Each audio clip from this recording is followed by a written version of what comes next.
வார்த்தை. ஆமென். அதுக்கு எப்படி இருக்கிறது? முழுவதும் நிரப்பி தொடர்ந்து நிரப்புவேன். ஆமென். சொல்லுங்க பார்க்கலாம். பக்கத்துல கைப்பிடிச்சு சொல்லுங்க, ஆண்டவர் இந்த மாதம் உங்களை முழுவதும் நிரப்பி தொடர்ந்து நிரப்பி கொண்டிருப்பார்.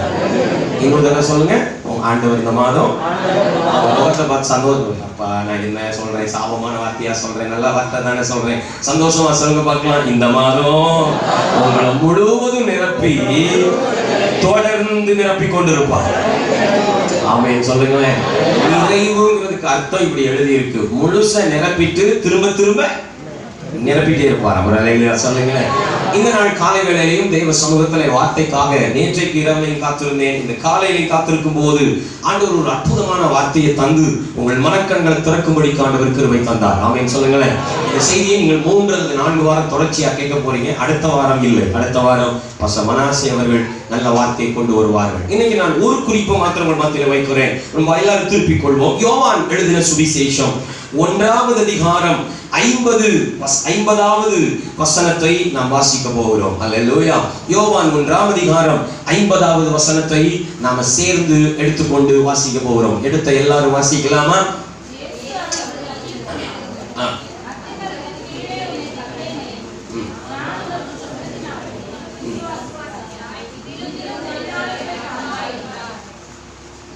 எடுக்கல இல்லையா? எடுத்தாச்சா? கையில எடுத்துக்கோங்க பார்க்கலாம். 1 2 3 4 கோ. இயேசு அவருக்கு பிரதியுத்தரமாக, அத்திமரத்தின் கீழே உன்னை கண்டேன் என்று நான் உனக்கு சொன்னதினாலே விசுவாசிக்கிறாய், இதிலும் பெரிதானவைகளை காண்பாய். பக்கத்துல கைப்பிடிச்சு சொல்லுங்க, இதிலும் பெரிதானவைகளை காண்பீர்கள். ஹல்லேலூயா. அப்படியே ப்ரே பேக் பண்ணுங்க, கையை உயர்த்தி சொல்லுங்க, நான் இதிலும் பெரிதானவைகளை காண போகிறேன். ஹல்லேலூயா. ஆண்டவர் ஒரு அற்புதமான ஒரு தலைப்பை தந்துட்டு தான் செய்தியை தந்தார். தலைப்பு என்னன்னா, நல்லதா சிறந்ததா. எல்லாரும் சொல்லுங்க பார்க்கலாம். என்னது? நல்லதா சிறந்ததா. Good or best. கவனியுங்கள், தேவன் தர விரும்புவது நல்லதா அல்லது சிறந்ததா? ஆமென். சொல்லுங்களேன். கொஞ்சம் கவனமா நீங்க கவனிக்கணும். விளங்குதா உங்களுக்கு? ஆமென். தேவன் தர விரும்புவது நல்லதா சிறந்ததா? இப்படி சொல்லுகிறேன், நல்லது தானாக கூட நடக்கலாம், ஆனால் சிறந்ததை தேவனே தருகிறார். அல்லேலூயா. நான் இப்படி சொல்றேன், இன்னொரு வார்த்தை சொல்றேன். கவனியுங்கள், 2வது 3வது தரமானதை அல்ல, முதல் தரமான சிறப்பானதை கர்த்தர் எனக்கு வாக்கு பண்ணுகிறார். அல்லேலூயா. நல்லதா சிறந்ததா? இங்கே வாசித்த வசனத்தில் இப்படி நான் சொல்கிறேன். நதான்வேல் அவன் நதானியேல், இங்கிலீஷ்ல நாத்தான்வேல். இந்த நாத்தான்வேல ஆண்டவர் அழைக்க விரும்பும் போது, வருங்கால விசுவாசிகளே, சபையின் தூண்களே, அப்போஸ்தலர்களே, தீர்க்கதரிசினிகளே, தயவு செய்து உட்காருங்க.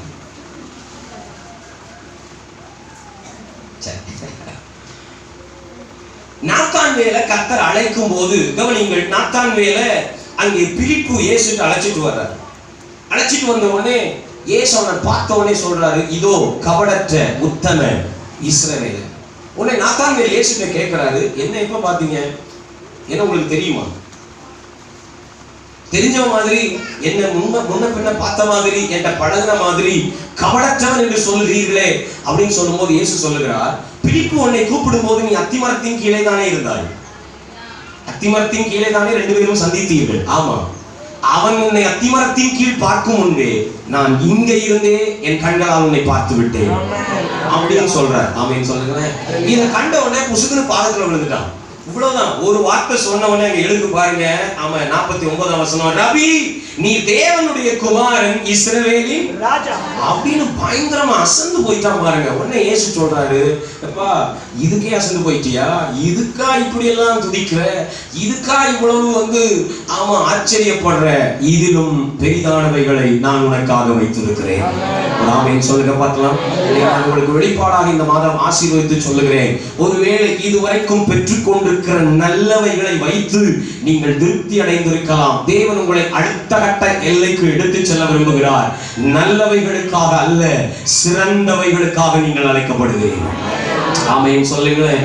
ஏதோ ஒன்றில் திருப்தி அடைந்திருக்கிறீர்களே, அது அல்ல உங்கள் எல்லை. எதனால் சந்தோஷப்பட்டு கொண்டிருக்கிறீர்களோ அதை அடைவதற்கு அழைக்கப்பட்டவர்கள் அல்ல நீங்கள். இதிலும் பெரிதானவைகள் ஒன்று இருக்கிறது. ஒரு ஆமென் சொல்லுங்களேன். நாம் இன்னும் போக வேண்டிய தூரம் இருக்கிறது. தேவன் நம்மை இந்த மாதம் அடுத்த எல்லைகளுக்குள்ளே அழைத்து செல்ல விரும்புகிறார். கையை வைத்து என் கூட சொல்லுங்க, நான் நல்லது என நினைப்பதை விட சிறந்த ஒன்று எனக்காக இருக்கிறது. இன்னொரு தடவை இதை அறிக்கை செய்ய பார்க்கலாம். நான் நல்லது என்று நினைப்பதை விட மிகச்சிறந்த ஒன்று என் ஆண்டவரிடம் இருக்கிறது. அல்லேலூயா சொல்லுங்க பார்க்கலாம். நம்ம ஏதோ ஒன்றை நல்லது என்று சொல்லி திருப்திப்பட்டு வைத்துக் கொண்டிருக்கிறோம். ஆனால் ஆண்டவர் சொல்லுகிறார், இல்லை, இதை காட்டிலும் சிறப்பான ஒன்றை நான் உனக்காக வைத்திருக்கிறேன். விசுவாசிக்கிறவர்கள் ஆமென் சொல்லுங்க பார்க்கலாம். பக்கத்துல கைப்பிடிச்சு சொல்லுங்க, தேவ பிள்ளைகள் நாம் இரண்டாம் தரமான ஆசீர்வாதம் அல்ல, முதல் தரமானதற்கு அழைக்கப்பட்டிருக்கிறோம். அல்லேலூயா அல்லேலூயா.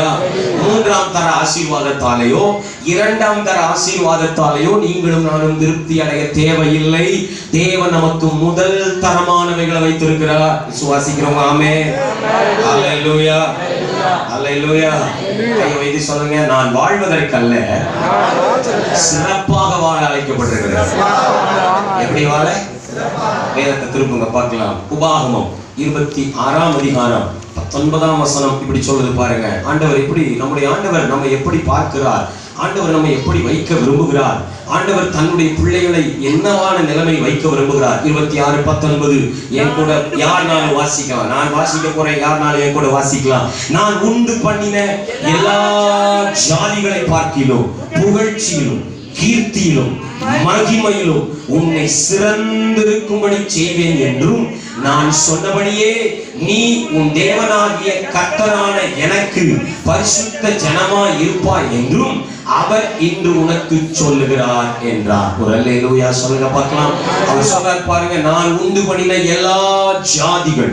நீங்க பைபிள்ல ஜாதி அப்படின்னு ஜாதி நினைச்சுக்க கூடாது. வேதம் ஜாதிகளை பேசவில்லை. நேஷன்ஸ், தேசங்களை பார்க்கிலும் அப்படிதான் எடுக்கணும். என்னது ஜாதின்னு எதை குறிக்குது? ஆங்கில வேதாந்தத்தில் நேஷன்ஸ் இருக்கும் இல்லையா? கவனிங்க, அப்போ தான் உண்டு பண்ணின எல்லா தேசங்களை பார்க்கிலும் தேவன் தன்னுடைய பிள்ளைகளை புகழ்ச்சியிலும் கீர்த்தியிலும் மகிமையிலும் சிறந்திருக்கும்படி செய்ய விரும்புகிறார். ஆமென் சொல்லுங்க பார்க்கலாம். அவங்க பார்த்து சொல்லுங்க, எல்லாரும் நல்லா இருக்கட்டும், நாம சிறந்து இருப்போம். நல்லா இருக்கிறவங்களை பார்த்து அவங்களுக்கு சில நேரத்தில் பொறாம போடுறோம். ஐயோ ஆண்டவரே, இவங்கெல்லாம் ரட்சிக்கவே பல்லான நல்லா இருக்காங்க. ஆண்டவர் சொல்றார், நீ நல்லா இருக்கல்ல, சிறப்பாக இருக்க அழைக்கப்படுகிறார். ஆமென் சொல்லுங்க பார்க்கலாம். பக்கத்துல கைப்பிடிச்சு சொல்லுங்க, நல்லா இருக்கிறதெல்லாம் சிறப்பானதல்ல, நல்லா இருக்கிறதெல்லாம் தேவன் தந்ததல்ல. ஆமென். தேவன் தர்றது என்னது? குட் இல்ல, பெஸ்ட். சதமா சொல்லுங்க பார்க்கலாம். குட் இல்ல, பெஸ்ட். பக்கத்துல கைப்பிடிச்சு சொல்லுங்க, தேவன் உங்களை பெஸ்ட் அமைக்க வரும். நல்லது இல்ல, சிறப்பானது. ஆமென் சொல்லுங்களேன்.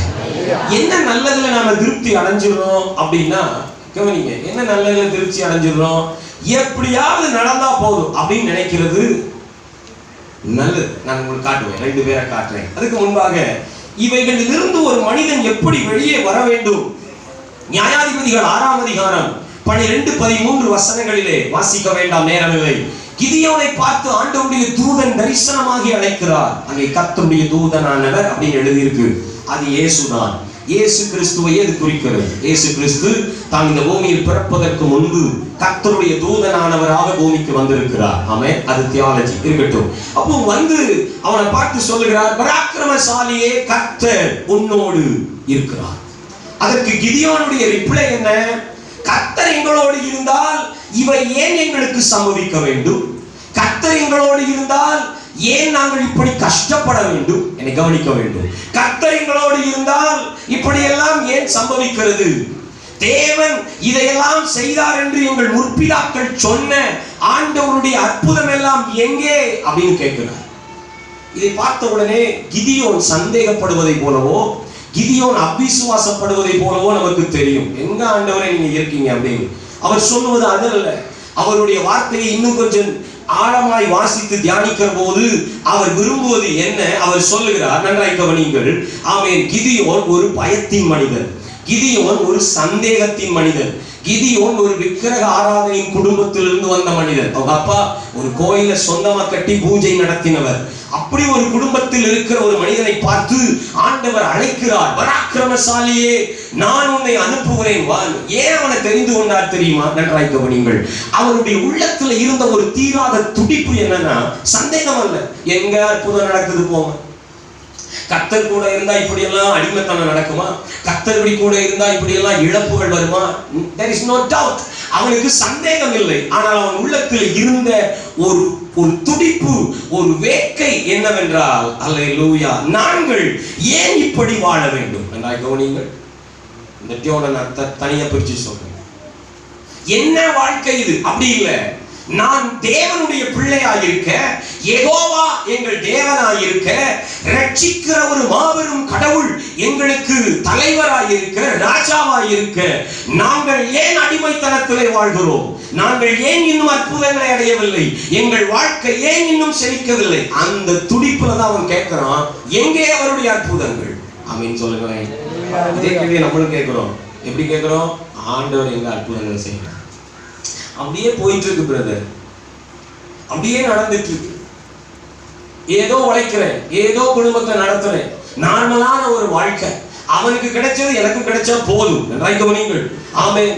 ஒரு புறஜாதியானுக்கு நடக்கிறது போலவாவது நடந்துவிட்டு போகட்டும் என்ற மூன்றாம் தர ஆசீர்வாத அளவுக்கு நாம் வந்துவிட்டோம். ஆனால் இன்றைக்கு ஆண்டவர் உங்களுடைய மனக்கண்களை திறப்பாராக. கிதியோன் கேட்கிற கேள்வி என்ன தெரியுமா? நாங்கள் ஏன் இப்படி வாழ வேண்டும்? நான் ஏன் இந்த நிலைமையில இருக்க வேண்டும்? அல்லேலூயா. என் தேவன் ஜீவனுள்ள தேவனாயிருக்க, என் தேவன் ஆசீர்வதிக்கிற தேவனாயிருக்க, என் தேவன் ஐஸ்வர்ய சம்பனராயிருக்க, என் தேவன் என்னை ஆசீர்வதிப்பதையே பிரியம் என்று சொல்லி இருக்க, நான் குறைவோடு வாழ்வது சரிதானா? நான் சாதாரணமான மனிதனாய் வாழ்வதை அவர் விரும்புகிறாரா? என் எல்லை இவ்வளவுதான் என்று அவர் குறித்திருக்கிறாரா என்ற கேள்விதான் அவனை கேட்க வைக்கிறது. எங்கே அற்புதங்கள்? ஆமென் சொல்லுங்க. ஹல்லேலூயா. ஹல்லேலூயா. தேவன் திருப்தி அடைவது நம்முடைய நல்லதில் அல்ல, நம்முடைய சிறந்தது. இன்னைக்கு ஒருவேளை ஒரு நல்லது நடந்துட்டு இருக்கு. என்ன நல்லது நடந்துட்டு இருக்கு? சம்பாத்தியம் பண்ற பாஸ்டர், பிள்ளைங்க படிச்சுட்டு இருக்காங்க. அப்படியே கொஞ்சம் கொஞ்சமா கடன்லாம் அடப்பட்டுட்டே இருக்கு. அன்றன்றுள்ள ஆகாரம் அன்னன்னைக்கு கிடைக்கும். தேவன் யாரிடத்திலும் எங்களை கையேந்த வைக்காமல் அப்படியே கொஞ்சம் நடத்தி கொண்டிருக்கிறார். ஜெபிக்கும் போது சுகம் கிடைக்கிறது, கொஞ்சம் சமாதானமா இருக்கும். அங்க போன பிறகு சத்த நிம்மதியா இருக்கு. இல்ல நம்ம பேர சொல்றோம், ஏன் சர்ச்சைக்கு போற அப்படின்னு சொல்றோம். அங்க போனா கொஞ்சம் நிம்மதி. கவனியுங்கள், நம்முடைய பேச்சு எவ்வளவு தூரம் நம்முடைய தேவனை மட்டுப்படுத்தி இருக்கிறது என்று யோசியுங்கள். பெரிய தெய்வத்தை ஆராதிக்கிறோம், ஆனா சொல்றோம் போனா கொஞ்சம் நிம்மதியா இருக்கு, போன பிறகு கொஞ்சம் பரவாயில்லை, போன பிறகு கொஞ்சம் சுகமா இருக்கு. இல்ல, தேவன் மட்டுப்படுக வேண்டியவர் அல்ல, எல்லைக்கு உட்பட்டவர் அல்ல. நம்முடைய தேவன் சிறப்பானதை இன்னும் வைத்திருக்கிறார். அவங்களை கைப்பிடி சொல்லுங்க, நீங்கள் எந்த விஷயத்திலும் குறைவுள்ளவர்களாய் இருக்க தேவையே இல்லை. ஆமென் சொல்லுங்க பார்க்கலாம். தேவன் குறைவுகளில் வாழ்வதை அனுமதிக்கிறவர் அல்ல. தேவன் குறைவோடு வாழ்வதற்கு நம்மை தெரிந்து கொண்டவர் அல்ல. அல்லேலூயா. அல்லேலூயா. அல்லேலூயா. இன்னைக்கு இதை விசுவாசிக்கிறது கொஞ்சம் பேர் கஷ்டமா இருக்கும். விசுவாசிச்சிட்டீங்கன்னு வைங்களேன், ஆமா ஆண்டவர் அடுத்த லெவல்ல டாப்புக்கு உங்களை கொண்டு போக போகுது நிச்சயம். தேவனுடைய அளவை கொஞ்சம் இன்னைக்கு நாம பார்க்க போகிறோம். ஆமென் சொல்லுங்களேன். பழகி போச்சு, அப்படியே குறைவிலேயே வாழ்ந்து நாம் பழகி விட்டோம். நன்றாய் கவனியுங்கள். நான் உங்கள்கிட்ட இப்படி கேட்கிறேன், ஏற்கனவே கேட்டிருப்பேன், இன்னைக்கு திரும்பவும் கேட்கிறேன். ஆண்டவர் நம்மை சுகப்படுத்த விரும்புகிறாரா, ஆரோக்கியமாய் வாழ வைக்க விரும்புகிறாரா? தேவன் நம்மை சுகப்படுத்துவதை விட சுகப்படுத்துவது நல்லதா? சுகமாவது நல்லதா? இன்னைக்கு பலவீனம் சொல்லி ஜெபம் பண்ணோம், அவங்க சுகமாவது நல்லதா? நல்லது. ஆனா அதை விட சிறந்தது ஆரோக்கியமாகவே. ஆமென் சொல்லுங்க பார்க்கலாம். சரி, இப்போ இப்படி சொல்றேன், தேவன் உங்கள் கடன்களை அடைக்க விரும்புகிறாரா, கடனே இல்லாமல் வாழ வைக்க விரும்புகிறாரா? கடனை அடைக்கிறது நல்லதா? நல்லது சொல்லுங்க. நல்லது. ஆனா அதை விட சிறந்தது கடனையே வாங்காம வாழ வைப்பு. ஆமென் சொல்லுங்க. ஹல்லேலூயா. ஹல்லேலூயா. தேவன் உங்க வீட்டுக்குள்ள சமாதானத்தை கொண்டு வர விரும்புகிறாரா அல்லது சமாதானத்தை கொண்டு வருகிற தேவையே இல்லாமல் ஆக்குகிறாரா? எது சிறந்தது? கவனிங்களேன், எங்க 2 பேருக்குள்ள அடிக்கடி சண்டை வரும், கர்த்தர் சமாதானப்படுத்திட்டே இருப்பார். இதுவும் நல்லதுதான். ஆனா அதை விட சிறந்தது பிரச்சனைகள் இல்லாத வாழ்க்கையை தருவது. ஒரு ஆமென் சொல்லுங்களேன். எத்தனை பேருக்கு சுவாசிக்கிறீங்க? ஹல்லேலூயா, ஹல்லேலூயா. கர்த்தர் நல்லவர். நன்றாய் கவனிங்கள். இதுதான் நல்லதுக்கும் சிறந்ததுக்குமான வித்தியாசம். எத்தனை பேருக்கு புரிஞ்சது? நல்லதுனா என்ன? ஒரு தேவை ஏற்பட்டு, ஒரு நெருக்கடி ஏற்பட்டு, ஒரு பிரச்சனை ஏற்பட்டு அவரிடத்தில் போய் நான் ஜெபித்து அவர் எனக்கு தருவதற்கு பெயர் நல்லது. That's good. என் ஜெபத்திற்கு பதில் கிடைப்பது நல்லது. என் ஜெபத்தை கேட்டு கர்த்தர் என்னை சுகமாக்குவது நல்லது. என் ஜெபத்தை கேட்டு கர்த்தர் என் கடனில் இருந்து விடுவிப்பது நல்லது. ஆனால் சிறந்ததை அவர் தர விரும்புகிறார். என்ன சிறந்தது தெரியுமா? நீ வியாதியிலே சிக்கிக் கொள்ளாமல் ஆரோக்கியமாகவே இருக்கிற ஒரு ஆசீர்வாத சரீரத்தை உனக்கு அவர் தர விரும்புகிறார். நீ மீண்டும் ஒரு விசை கடன் என்று போய் நிற்காமல் கடனே வாங்காத ஒரு வாழ்க்கை அவர் தர விரும்புகிறார். ஆமென் சொல்லுங்களேன். மீண்டும் பிரச்சனை என்று போகாமல் பிரச்சனையிலே சிக்கிக் கொள்ளாத ஒரு வாழ்க்கை அவர் தர விரும்புகிறார். நிறைய பிரசங்கங்களை கேட்டு கொஞ்சம் ஆமென் வேற மாதிரி சிந்திப்பீர்களா இன்றைக்கு மனம் திரும்புங்கள். நிறைய பேர் சொல்றது என்ன? தேவன் ஏதாகிலும் ஒரு நெருக்கடியை தந்து உங்களை திசை திருப்புகிறார். நான் சொல்கிறேன், அது ஒருவேளை சிக்ஷையாக இருக்கலாம். ஆனால் ஆண்டவர் ஒருபோதும் தன்னுடைய பிள்ளைகளுக்கு சிறப்பானதை மறுக்கிறதே இல்லை. ஆமென் சொல்லுங்களேன். அப்படி ஒரு வாழ்க்கை வாழ முடியும் நான் விசுவாசிக்கிறேன். தேவன் சிறந்ததை நமக்காக வைத்திருக்கிறார். கை வைத்து சொல்லுங்க, தேவன் எனக்காக சிறந்ததை வைத்திருக்கிறார். பக்கத்துல எப்படி சொல்லுங்க, நான் இன்றைக்கு நன்றாக இருக்கிறேன், ஆனால் நான் சிறந்திருக்க கர்த்தர் விரும்புகிறார். ஆமென் சொல்லுங்க பார்க்கலாம். நல்லா இருக்கீங்க, அது நல்லது. ஆனா திருப்தி ஆகிறாதீங்க. இன்னைக்கு நல்லா இருக்கிறேன், அதனால சர்ச்சுக்கு வந்திருக்கிறேன். கர்த்தர் சொல்றாரு, இல்ல, நீ அடுத்த கேள்வி கேட்க வேண்டும். இவ்வளவுதானா? தேவனுடைய அளவுகோல் இவ்வளவுதானா? தேவனுடைய வல்லமை இவ்வளவுதானா? தேவன் இதற்கு அடுத்து ஒன்றும் செய்ய போவதில்லையா? இந்த கேள்வி எத்தனை பேருக்கு வந்திருக்கிறது? நீங்க இன்றைக்காலும் தேவனிடத்தில் கேட்டிருக்கிறீர்களா? உங்க அளவு உலகம் ஆண்டவர் இஸ் இட்? இல்லை. ஆண்டவர் இன்னைக்கு உங்களுக்கு சொல்லுகிறார், இதிலும் பெரிதானவைகளை நீ காண போகிறார். ஆமென் சொல்லுங்க பார்க்கலாம். இதிலும் பெரிதான ஒன்று இருக்கிறது. நீங்க அந்த லெவலுக்கு போனோடனே அடுத்த ஆண்டவர் சொல்லுவார், இதிலும் பெரிதான ஒன்று. அந்த வசனம் இருக்கு பாருங்களேன். யாரு போய் நின்னாலும் அதே தான் சொல்லணும். ஆமென் ஹல்லேலூயா. கர்த்தர் நல்லவர். ஒரு வார்த்தையை மாத்திரம், நீ ஒரு காரியத்தை மாத்திரம் காமிப்போம். 15 நிமிடம் இருக்கிறது. உபாகமம் 28ஆம் அதிகாரம் 11, 12 வசனங்களை வாசிச்சுட்டு நல்ல மன்னாவா சிறந்த தானியமா முதல் தலைப்பை நான் வைத்து ஜெபிக்க விரும்புகிறேன். வாசிப்போமா?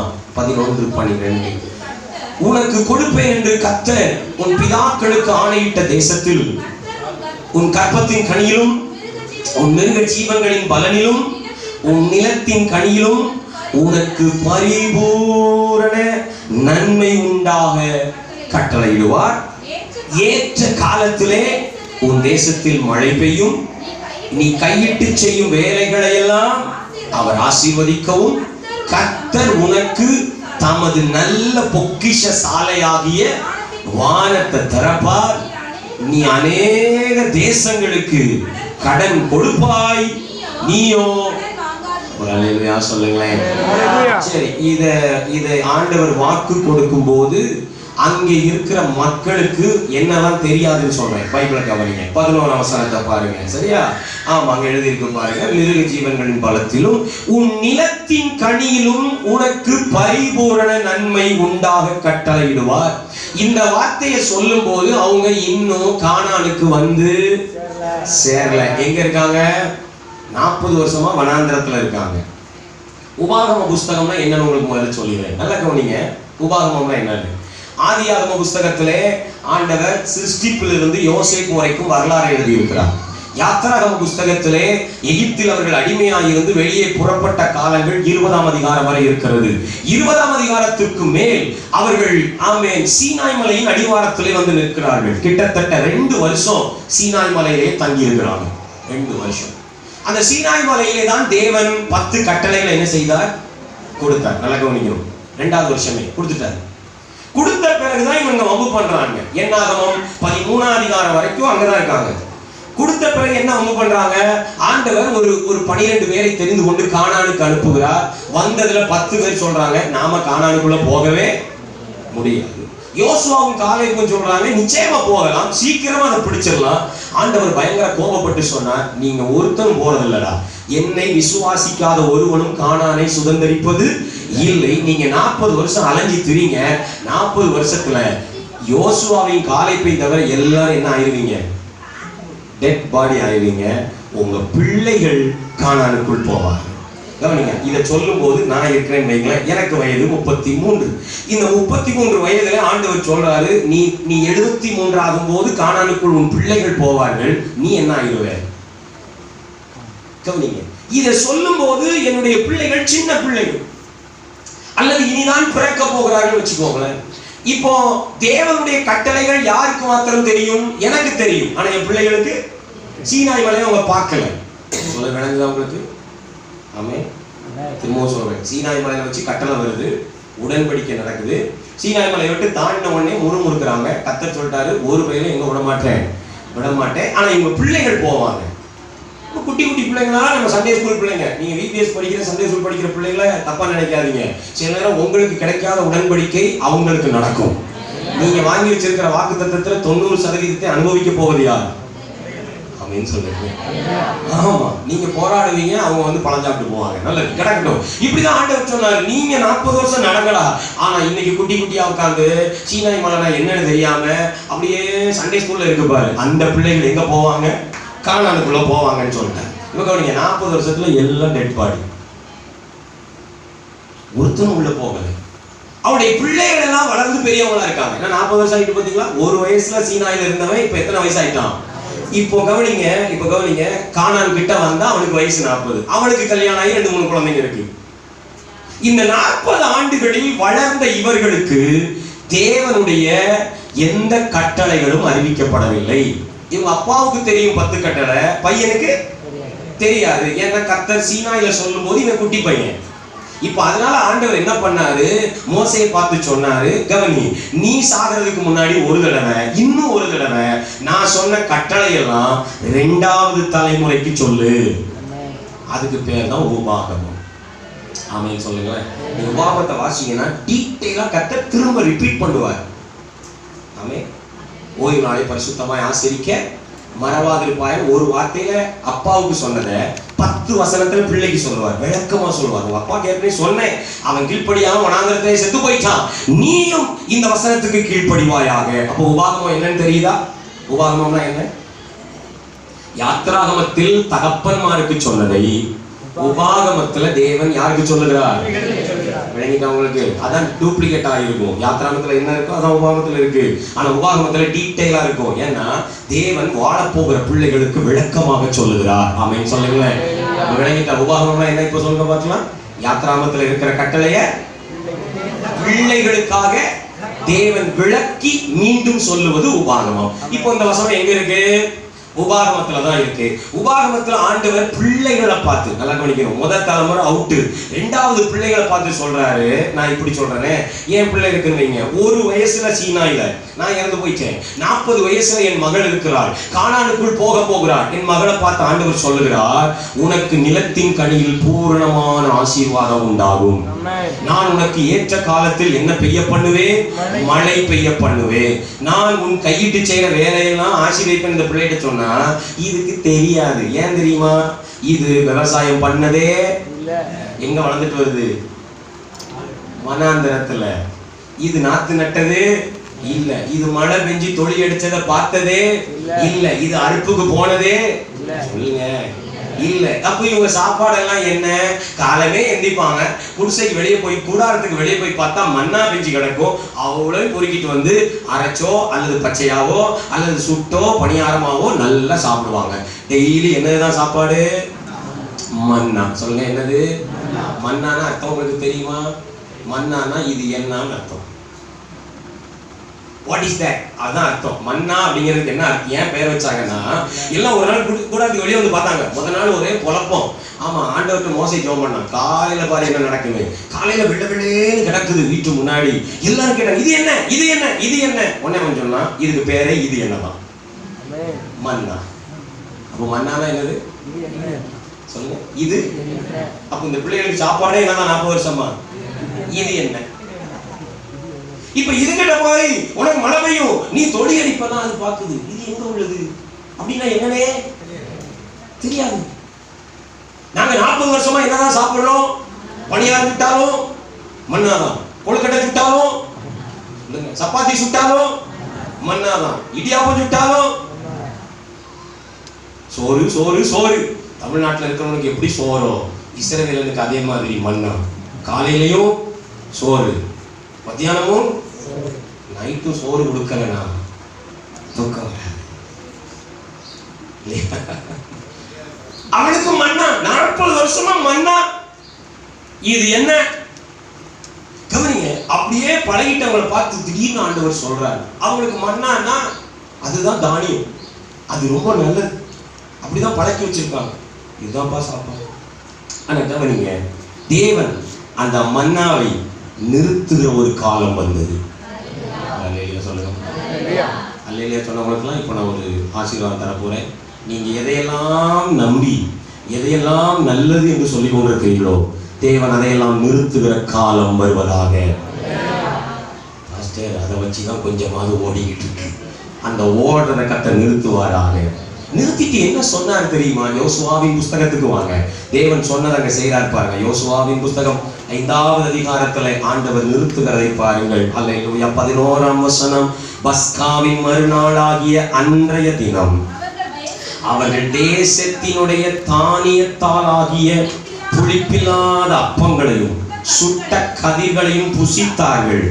அவர்கள் தேசத்தின் தானியத்தில் புசித்த மறுநாளிலே மன்னா பெய்யாமல், பக்கத்துல பார்த்து சொல்லுங்க, மன்னா பெய்யாமல் ஒளிவதாக. கர்த்தாவே, கிடைக்கிற சோத்துக்கும் இவர்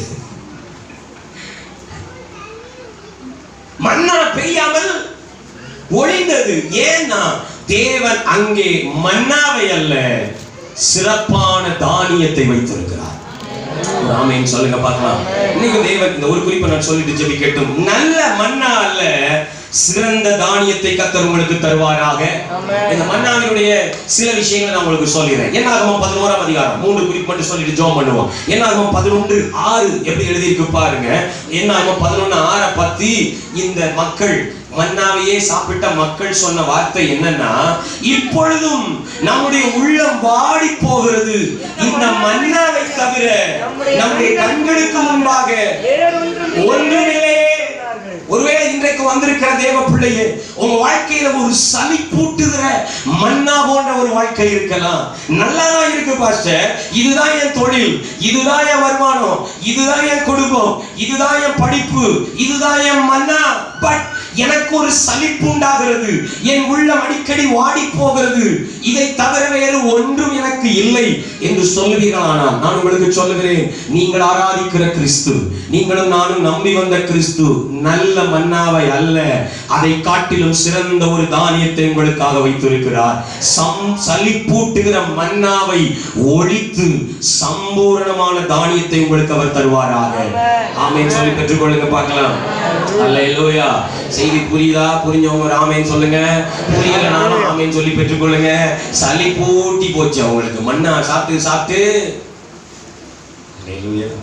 இதே வேலை, இதே படிப்பு, இதே வாழ்க்கை என்னத்த அப்படின்னா நாம அங்கேயே இருந்திருக்கலாம். எங்கேயே விட்டுட்டு வந்தாம அங்கேயே. பாஸ்டர் எங்களை மாதிரியே கரெக்டா சிந்திக்கிறீங்க, நாங்களும் அப்படி யோசிச்சுட்டே தான் சர்ச்சைக்கு வந்தோம், இதுக்கு பேசாம அங்கே இருந்திருக்கலாம். இல்ல, அங்கே இருப்பது போன்ற சலிப்பூட்டும் ஒரு வாழ்க்கைக்காக தேவன் உங்களை கானானுக்குள் அழைத்து வரவில்லை.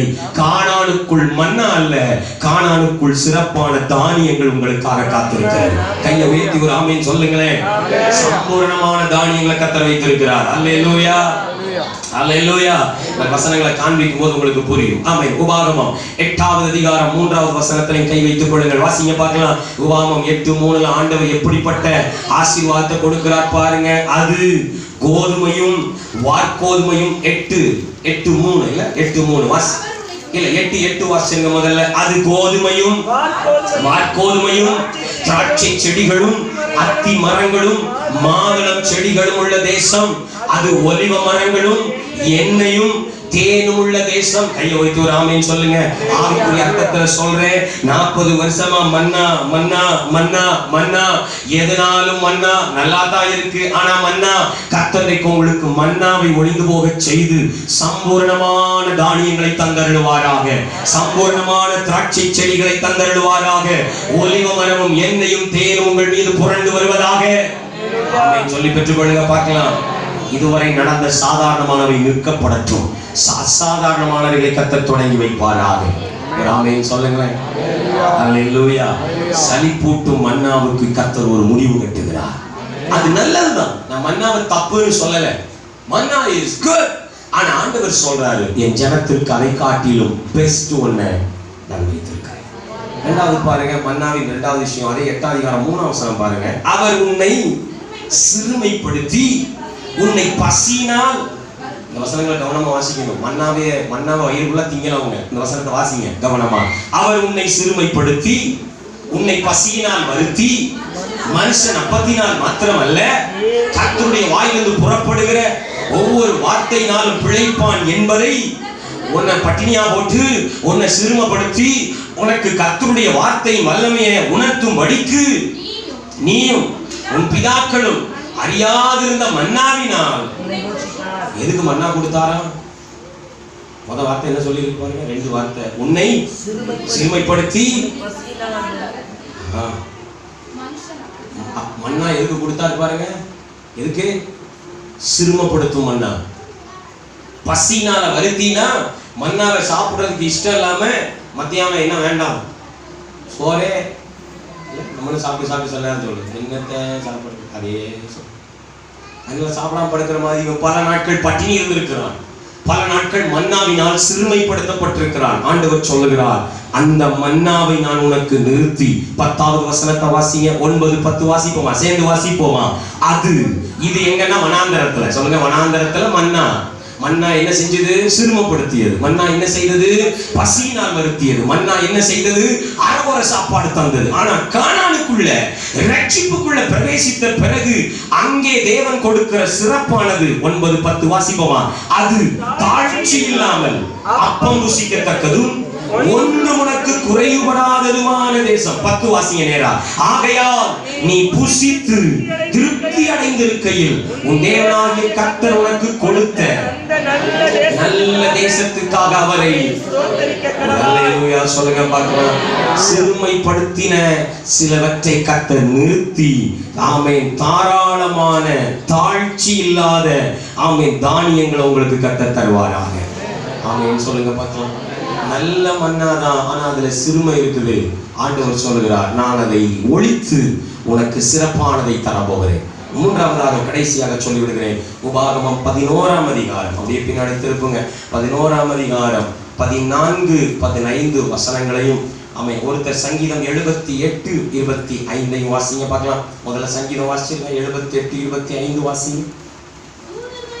தூதர்களின் அப்பத்தை யார் சாப்பிட்டாவா? மன்னா யாருடைய அப்பம்? சொல்லுங்க, மன்னா யாருடைய அப்பம்? அது அவன் சாப்பாடு. நம்ம சாப்பாடு என்ன?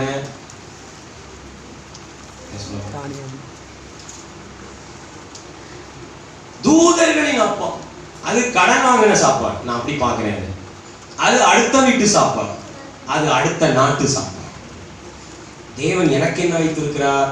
உபாகமம் 11ஆம் அதிகாரம் 3ஆம் வசனம். உபாகமம் 11, 14 வாசிங்க. நீ அந்த வார்த்தையை விட்டுட்டு வாசிங்க. பாத்தீங்களா? நீ உன் தானியத்தையும், அங்க ஒண்ணு திரும்ப இருக்கு, உன் திராட்சை ரசத்தையும் உன் எண்ணெயையும் சேர்க்கும்படிக்கு நான் ஏற்ற காலத்திலே உங்கள் தேசத்தில் முதல் மழையையும் பிந்தின மழையையும் பெய்ய பண்ணுவேன். ஒரு ஆமென் சொல்லுங்க பார்க்கலாம். ஹல்லேலூயா. நான் சொல்லுகிறேன், 3வதாய் சார்ந்திருக்க செய்யும் மன்னா அல்ல, தாராளமாய் நம்முடையதை சுதந்தரிக்க அவர் தானியங்களை தருவாராக. ஹல்லேலூயா சொல்லுங்க. மன்னாங்கிறது எதை குறிக்குது? அது அடுத்தவன் வீட்டு, அடுத்தவனுடைய உதவி, அடுத்தவன் தருகிற ஆகாரம். ஆனால் ஆண்டவர் சொல்கிறார், உன் தானியம், உன் திராட்சை ரசம், உனக்கென்று நான் வைத்திருக்கிற ஆசீர்வாதம், அதை நீ பெற்றுக்கொள்ள போகிறாய். ஆமென் சொல்லுங்களேன். பக்கத்தில் கைப்பிடிச்சு 3 குறிப்பு சொல்லுங்க. 3 குறிப்பும் நிறைய பேருக்கு புரிஞ்சிருக்க வாய்ப்பில்லை. இன்னைக்கு நேரம் இல்லாதனால நான் வேகமாக போகிறேன். பக்கத்தில் பாட்டு சொல்லுங்க. சலிப்பூற்ற வாழ்க்கையை நிறுத்தி சம்பூர்ண வாழ்க்கையை கர்த்தர் தரப்போகிறார். சிறுமைப்படுத்தின வாழ்க்கையை நிறுத்தி தாழ்ச்சி இல்லாத வாழ்வை கர்த்தர் தரப்போகிறார். பிறரை சார்ந்திருந்த வாழ்வை நிறுத்தி சுதந்திரிக்கிற வாழ்வை கர்த்தர் தரப்போகிறார். ஒரு அல்லேலூயா சொல்லுங்கப்பா. நிறைய நல்லவைகள் என்று நீங்கள் நினைப்பதை கர்த்தர் நிறுத்தி சிறந்தது என்று அவர் நினைப்பதை நமக்கு தரப்போகிறார். ஆமென் சொல்லுங்க பார்க்கலாம். மன்னா கிடைப்பது நல்லது, ஆனால் அதை காட்டிலும் சிறந்தது ஒன்று உங்களுக்காக இருக்கிறது. இந்த நல்லதில் திருப்தி அடையாதிருங்கள், சிறந்ததை நோக்கி பாருங்கள். இத்தனை பேர் ஆமென் சொல்றீங்க? ஹல்லேலூயா. இரண்டாவது குறிப்பு இருக்கிறது. தற்காலிகமான முடிவல்ல, தரமான வெற்றியை கர்த்தர் தருவார். அடுத்த வாரம் நம்ம தியானிப்போம். எழுந்து நிற்போமா? சில நிமிடங்கள் நாம் ஜெபிக்க போகிறோம். ஜெபிக்கிற போது ஆவியானவர் இன்னும் உங்களுக்கு கற்றுத்தர விரும்புகிறார். எழுந்து நில்லுங்கள், பார்க்கலாம். ஹல்லேலூயா. Thank you, Holy Spirit. நீ நல்லவர். நீ நல்லவர்.